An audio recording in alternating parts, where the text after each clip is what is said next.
Japan issues tsunami warning after series of strong earthquakes. Japan issued a tsunami warning after strong earthquakes hit the Sea of Japan on New Year's Day. The quakes were felt off the coast of Ishikawa and nearby areas. One earthquake reached a magnitude of 7.6, leading to tsunami warnings for coastal prefectures of Niigata, Toyama, and Ishikawa. Power outages affected 33,000 buildings in these areas. Waves were predicted to reach up to 5 meters in height. These tremors were also felt in Tokyo, causing widespread panic and damage. Social media was flooded with videos of shaking buildings, collapsing structures, and the aftermath of the quakes.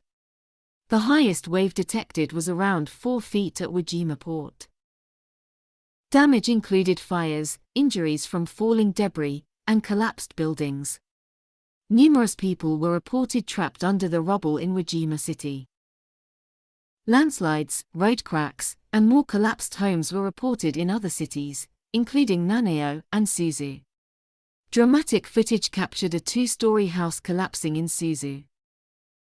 Japan's Prime Minister Fumio Kishida pledged swift action to assess damage and injuries and ensure public safety. Military assistance has been requested in Ishikawa. Local transportation has been affected, with highway routes closed, train services suspended, and airport runways shut down.